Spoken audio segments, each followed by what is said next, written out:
You are listening to the Park Flyer Podcast, where we discuss our RC adventures.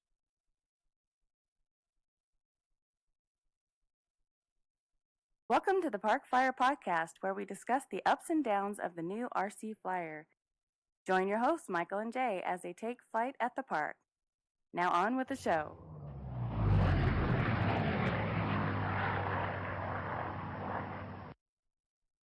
Hey everybody, welcome to the show. I know I'm looking a little different than Mike, but I'm here to intro everybody in for our end of year show. So as always, I'm Jay from the SC, and with me as always is Shannon G and Mesa AZ. There you go. Unfortunately, and we'll tell you all about it, but unfortunately Mike isn't with us at this present time. And we'll go into that in a little bit, but in the meantime, Shannon, do you have any news for our end of year show?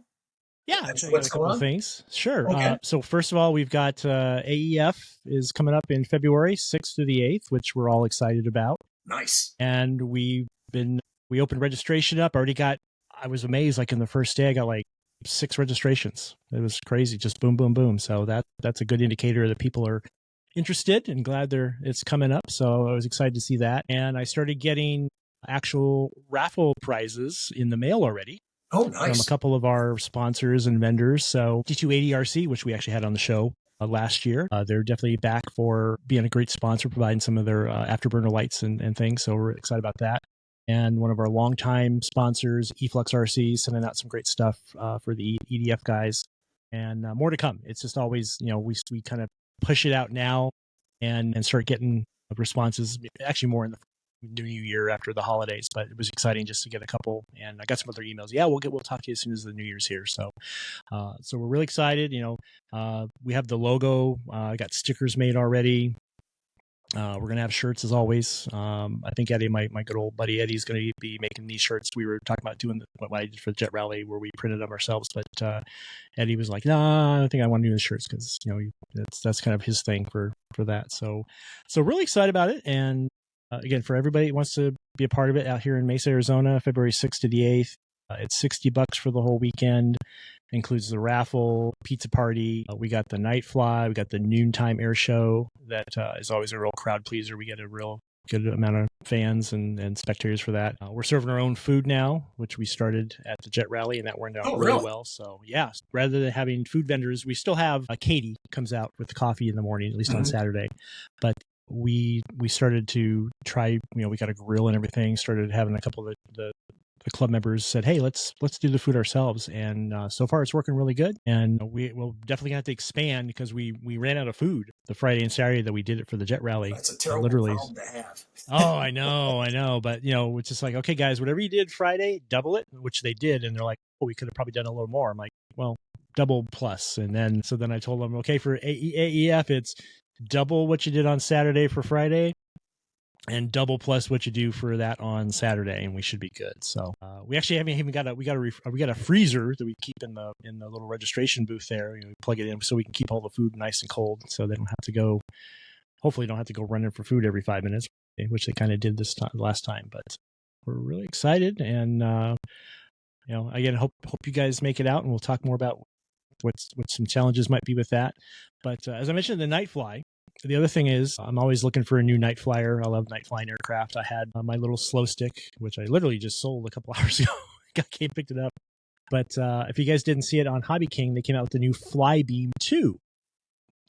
And the Flybeam, I had one of the original ones, and it was a fun airplane. It was heavy. The wing weighed a ton compared to what, for foam plane, but it had like the old school PCB board LED lights, and it just was a ton. It'd fly, but it was, landing was always kind of clodding down the runway, and it was like, you could barely get it to do a roll, but it flew, and you could see the lights. But the new version, totally same basic plane, but they used a lighter foam, and they put much lighter but brighter lights on it. And I got one and just got it the other day, set it up, took it out and flew it. I didn't even have to put 2 clicks of trim in I think maybe one click for elevator, one for aileron, and then I clicked back. So it's like one click of real. It's like, I'll get back the other way. So I got 3 flights on it. Just flies like a little dream. Actually, it's real sporty, real agile.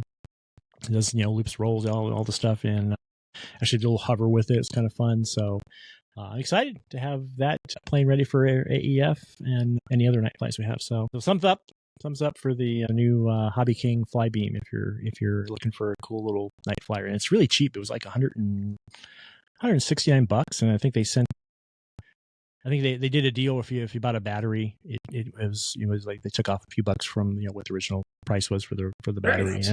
So it's cool.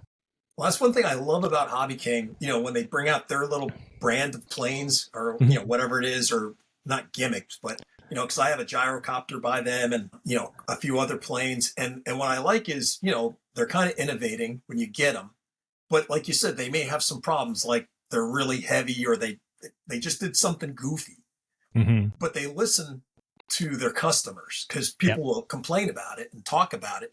And then when they come out with a version 2 or 3, they definitely make improvements along the way, and they try to fix whatever problems people were, yapping about. So I can really appreciate for them what they do for us, and by improving their plane. So I'm kind of looking forward to seeing how well that plane flies, because I saw the old one. A neat idea, but it wasn't, it didn't do it for me. So I'm anxious to see it.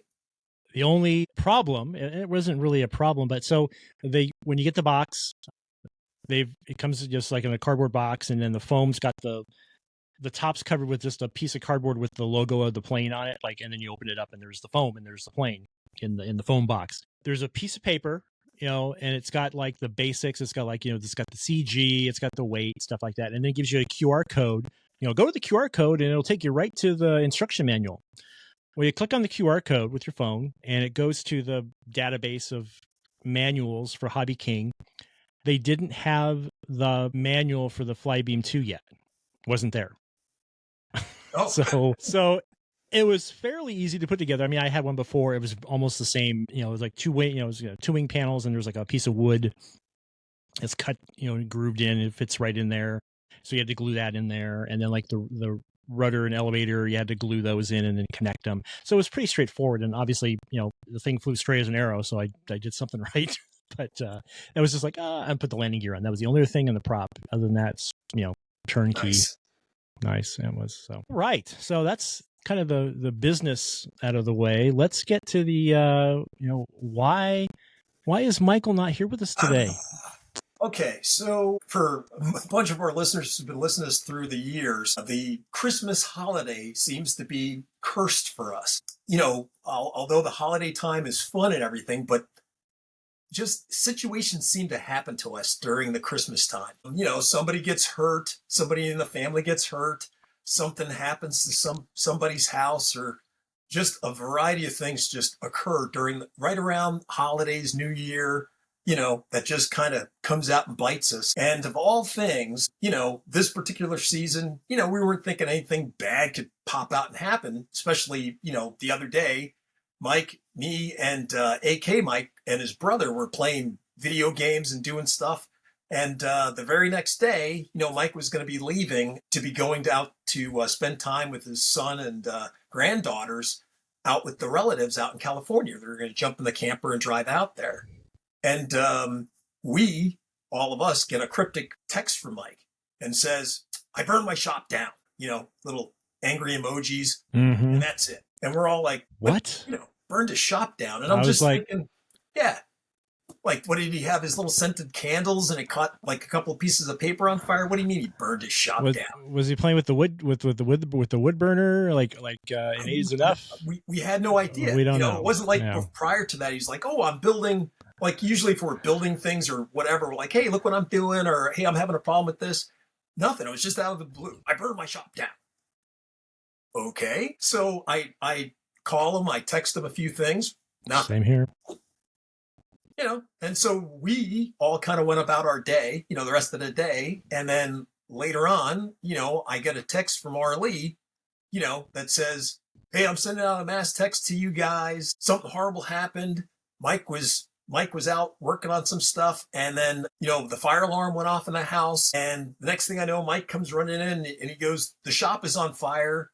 Get out of the house." And then, all mayhem broke loose. And I'm like, "What?" And as I'm reading through this thing, she's like, "Yeah, a neighbor came by and helped Mike, and they ran into the shop to fight the fire." And I'm like, "Oh, okay." So, once again, I'm thinking, like, how big is this fire? How, you just don't know. And then she's like, right in there, she goes, "Yeah." And then, out of all things, as you're reading down through the thing, she goes, "Oh yeah." Then he came out, and then said something to me, and then he collapsed.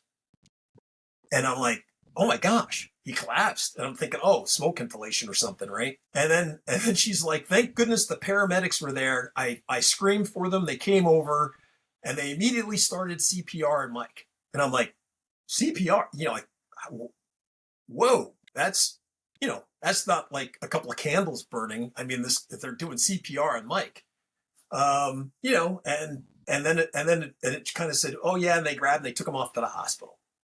And I'm just like, wow. So at this point, I'm texting her, I'm texting everybody else, the information that she sent me to see if anybody else has heard anything. I didn't hear back from her for a little while. And then finally, she came back and, gave some info. "Oh, we're at the hospital. They're working on Mike right now."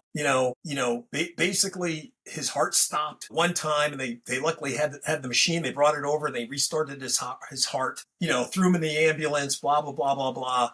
Took him off to the hospital. I'm like, holy crap, his heart stopped. Wow. Normally for, most fires, your heart doesn't stop. What's up with that?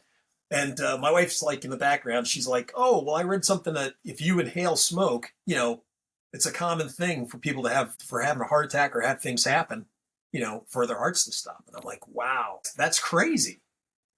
So once again, we're kind of in the dark. We don't know what's going on. And everybody's texting me, "Hey, did you hear anything else? And I'm like, no. I'm sure Mike's wife is, overwhelmed with people, calling and asking questions. So it must not be bad, no news is good news type of thing. So hopefully, it's not immediate that, this is super serious, bad type of stuff. So, the next morning, I woke up, and then I sent her a text, asked her how she was doing and if she had any more info on Mike. And then she relayed back, "Well, they're gonna do a what did she say? A cath. Yeah, he's going off to the cath lab." And I'm like, a cath lab?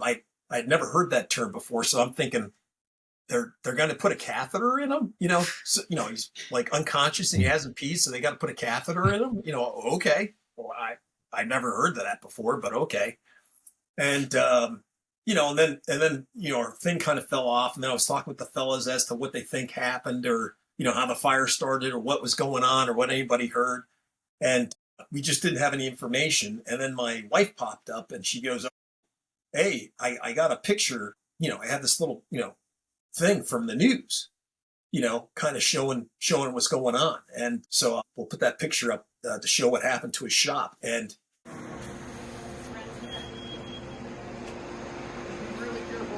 once again, I kind of had my idea of what a fire would look like in his shop. You've been in there and saw how big it is and everything. Yep. Oh yeah. And then that little clip that I sent out, or that I got, dude, it was quite devastating. It's gone. Everything is I've gone. seen similar fires like that in the Air Force with like crashes and whatever, but yeah, it was quite like a flash fire. Like, it was intense. Yeah. It was hot. And it scorched everything. Yeah. The roof, like Mike had ceiling panels in the roof, and they were all gone. And you see the rafters. You can see the top of the roof and the insulation of the roof. Mm-hmm. And it wasn't scorched. That was fine. But everything else below the roof line, it looked like somebody had a flamethrower just flamed over everything. Because you have to think, there's, it was his RC shop. There was a lot of things that were definitely flammable. One of the things were probably, but I mean, like, volatilely flammable. Maybe that's probably the better word. But of course, probably the biggest thing, and which we're all well aware of, and I'm sure we'll talk about down the road, is lipo batteries. We don't know if that's lipo bombs. Yes, yeah, fire bombs. we don't know if that's a cause of it, but it definitely just them being in the vicinity. It did not help. No, because once those go, you have a hard time getting them out, which we all are well aware of. So, but yeah, that picture, when I saw that, I was just like, oh my gosh, I can't believe, and for those of you that have, you've always seen Mike kind of shop in the background, and you see a plane up on the table, you see a plane on the wall. What you don't see all the time is he's got his printers, his 3D printers, he's got his paint shop, he's got his DCS combat simulator set up. That was in there, right? The giant screen TVs to play those things on in his games. And underneath those tables were probably dozens of airplane kits. So, some definitely, unobtainium now. He collected them over there. So UMXs, GWS planes, a bunch of the more park fly stuff would be underneath that, stacked up underneath that stuff. Because I know for a fact he had like a brand new in the box Cermark F-18. Yeah. Which that's you can't get that anymore, and and you'll have a hard time. The other good thing that we mentioned the RV, or you mentioned the RV earlier. The RV was outside because the RV garage is basically the RV garage is kind of the edge of the house, and then his shop, and then it goes into the house. And the RV was outside because they were getting it ready for going. Go out to California for Christmas. Yeah. So there were things that were in his garage, his RV garage shop. He has a lot of things stacked in there. So there's a lot of airplanes that were still in there. Those were okay. There was obviously smoke. They probably smell like who knows what kind of smoke, but but there's still he still has some airplanes that escaped the inferno. Well, for some of his, he definitely lost a couple of the big jets. Yeah. But like a couple that we always saw in the background that he was working on, they were actually saved because he was going to go fly that afternoon. So he'd already put them in the trailer. Yep. So a bunch of, he had a bunch of planes in the trailer. Unfortunately, I think one of the things that he did lose was his A-10. I think that I think you said that got damaged or got destroyed. But Big Mike's Cessna did survive. It was in the trailer, thank goodness. Yes. So that was like, the most important thing is we're just glad Mike's okay. I mean, that's the most important thing. Well, as the story goes on, I mean, this is already a terrible accident and just, terrible for this guy to happen to his house. Yeah. So today, I got woken up, the phone rings, and it's Mike, and he's on the phone. And I'm like, so he sounds all hoarse because they had intubated him, so he's all hoarse from that. And so I asked him what was going on, how the story went, because once again, I got Arlee's side of the story, but now I get to actually hear it from him. And so he goes, yeah, man, I heard the fire alarm go off, kind of heard of an explosion. I kind of, whatever. I went running up to the house, and the window, there's one window in the back, was already, I couldn't see in there. It was so much smoke, and it was all smoked over and everything. So I went to the house, and I, told Arlee to, get out of the house, grab the dog, get out of the house. Where's the other dog? And so he went around opening up doors to let the smoke out and everything. And so I was like, oh my gosh. So, why did you run back into the shop? And he goes, I didn't run back into the shop. It was a blazing inferno. I didn't walk in there. And I go, oh, good. Well, thank goodness. Because Arlee said, like, you jumped in there with a little garden hose, you're squirting, a little water on the fire type thing, And she goes, no, I didn't do that. I just went in the house, was checking out, where everybody was and opening up doors and doing whatever, and got out of there. And then I was running from one side of the house to the other, to the front where Arlee was. He goes, I felt weird. I felt something coming on, and I walked right up to her and I said, I'll see you later. And then he passed out. So he said his goodbyes to his wife, and then, passed out. And then he was awake, like, 5-10 minutes later. They shocked his heart, and then he woke up again. And he's like, what's going on? And then they threw him in the ambulance. And then I guess, his heart stopped again. They had to shock him two or three more times after that because, his heart was stopping. Well, it wasn't the ambulance. Yeah, remember? He was in the ambulance when that was happening. And then... But didn't they... Oh, go ahead. And then they called the Life Flight to come land out there to come pick him up. And so Life Flight came out and said, we can't land. We can't land here on this property. So they went up by, he has that park that's up near his house, right? So they drove him up there, and then the helicopter was able to land, and they got him on board, flew him right over to the Scottsdale hospital that's up there, got him in, and they were able to get him, stabilized. So, so from a horrific story of my friend dying, two or three times, during this course of this thing. So like I said, his wife said that they had to take him to, they were taking him into the cath lab. So this is the part that's kind of, well, it's funny to me, but I thought, like I said, I thought he had to pee, right? So that's why they took him to the cath lab to get, give him a catheter. Well, no, the cath lab is where they go and they put a camera in your veins, and they go looking, through your veins to make sure everything's cool. And so basically that was what was going on. And they found, they have this term is called a widowmaker vein, and it's a vein on the front of your heart that basically supplies blood flow to your heart. And so basically that was like 90% clogged. And so something broke free, took away the last 10%, and then, Mike fell out. So they were able to put in a stent, do the surgery on him for that, saved his life, and, he stabilized. So I was like, holy crap. So I said, so basically the fire saved your life. And he goes, yeah, the fire was horrible and terrible, but it saved my life, because if the fire hadn't happened, maybe not right away, but him driving to California, something might have happened, and, he could have had a heart attack then. Worse yet, he could have been flying, came back to work and was flying. Mm-hmm. And that's, normally when that stuff always happens, when you're doing that kind of stuff, could have had a thing up in the air, been 3,000, 30,000 feet. And then, you're not getting back on the ground, and they're not landing at the hospital. Like I said, everything that happened for Mike happened in sequence, happened perfect. 2-minute response for the paramedics to get to him, shock him, get him into the ambulance, drive him up to the air flight, get him to the hospital in under 20 minutes, 15 minutes. Yeah, and then amazing. They were working on him, right? So as opposed to being anywhere else, it would have been lights out for him.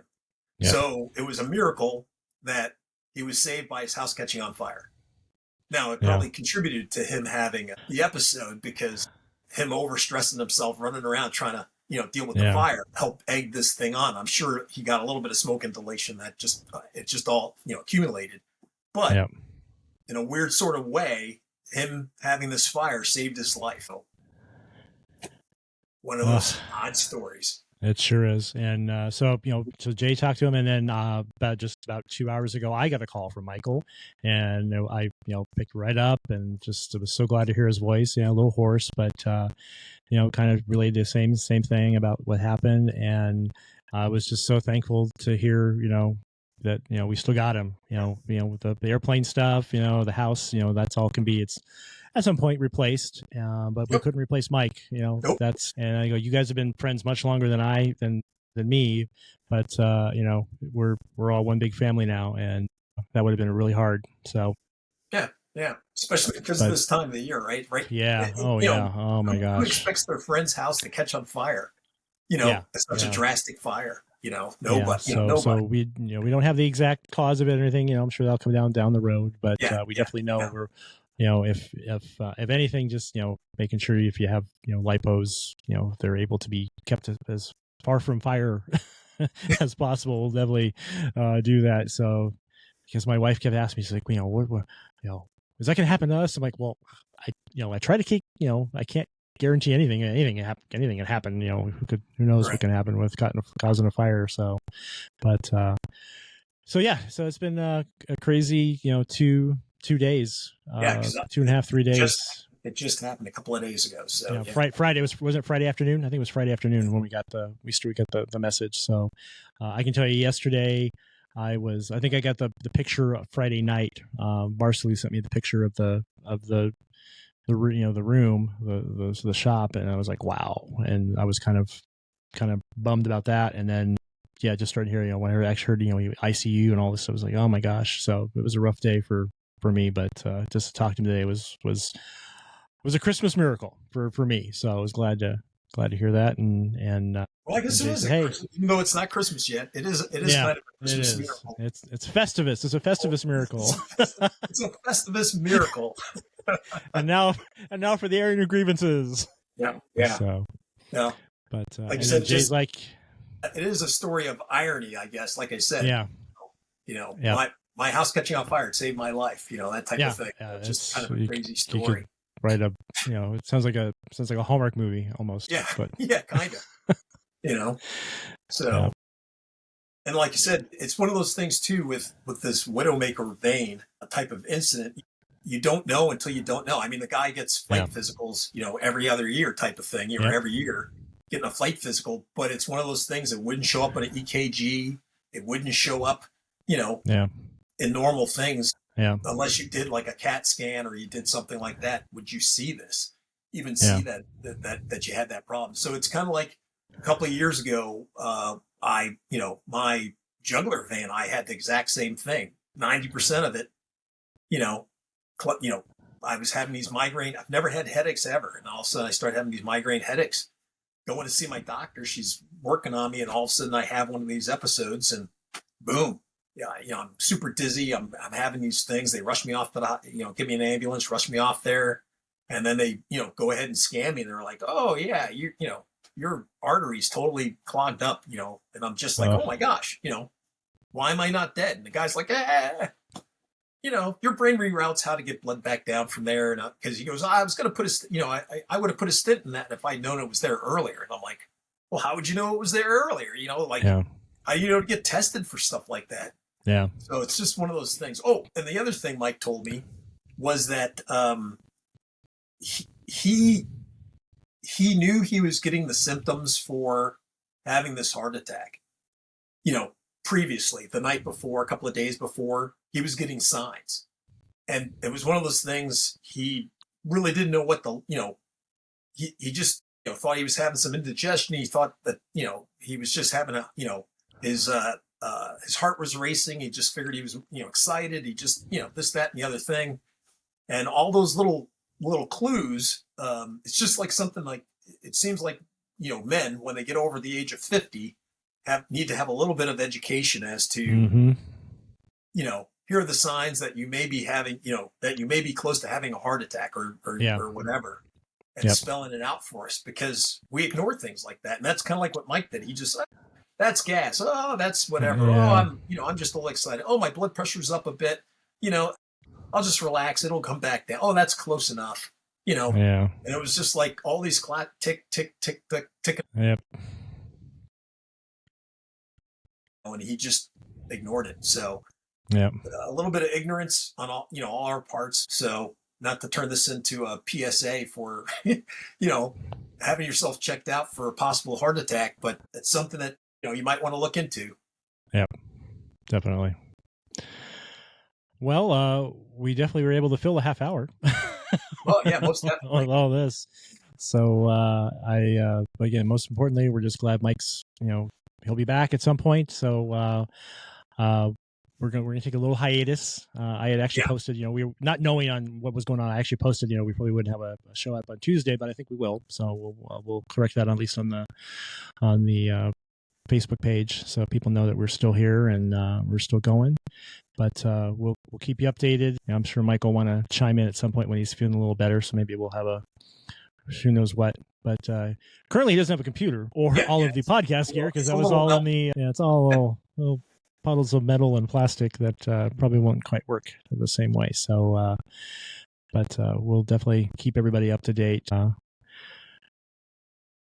So with that, I'm going to say, Merry Christmas to everybody and Happy Holidays when whatever you may celebrate. We'll definitely be back, with something in the future, but we just want to get this in before the year goes. You can always send us messages to our Facebook page. You can comment on our YouTube channel, send messages to our email on the website, Parkfire Podcast. If you want to send any well wishes to Mike and family, I'm sure they'll be well appreciated. Yeah, you greatly appreciate it. Yeah. So, but with that, I'll let